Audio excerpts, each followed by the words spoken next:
இன்றைக்கு நாம் ஏசாயா 4ஆம் அதிகாரத்தை தியானிப்போம். ஆண்டவருக்கே மகிமையும் கனமும் ஸ்தோத்திரமும் உண்டாவதாக.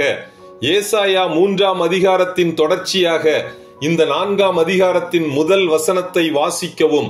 யுத்தத்தில் மடிந்து போன புருஷர்கள் நிமித்தம் விதவையாக்கப்பட்ட ஸ்திரீகள் தங்கள் அவமானத்தை தாங்க முடியாமல் 7 ஸ்திரீகள் ஒரே புருஷனை பிடித்து, நாங்கள் எங்கள் சொந்த ஆகாரத்தை புசித்து எங்கள் சொந்த வஸ்திரத்தை உடுப்போம், எங்கள் நிந்தை நீங்கும்படிக்கு உன் பேர் மாத்திரம் எங்கள் மேல் விளங்கட்டும் என்பார்கள். ஆனால் கடைசி நாட்களில் இஸ்ரவேல் சந்திக்கும் சவால்கள் அநேகமாயிருக்கும்.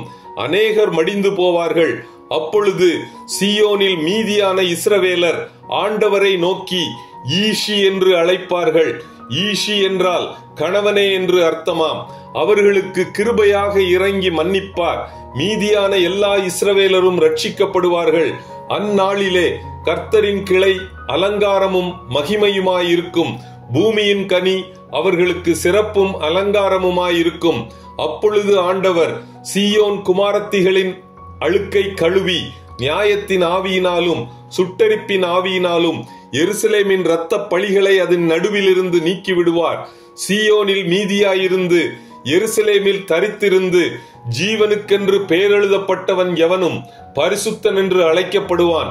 அப்பொழுது கர்த்தர் சீயோன் மலையில் உள்ள எல்லா வாசஸ்தலங்களிலும் அதன் சபைகளின் மேலும் பகலில் மேகத்தையும் புகையையும் இரவில் கொழுந்துவிட்டு எரியும் அக்கினி பிரகாசத்தையும் உண்டாக்குவார்.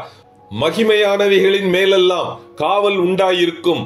பகலிலே வெயிலுக்கு நிழலாகவும் பெருங்காற்றுக்கும் மழைக்கும் அடைக்கலமாகவும் மறைவிடமாகவும் ஒரு கூடாரம் உண்டாயிருக்கும். இத்துடன் ஏசாயா 4ஆம் அதிகாரம் முடிவடைகிறது. கர்த்தர் தாமே நம் எல்லோரையும் ஆசீர்வதிப்பாராக. ஆமேன்.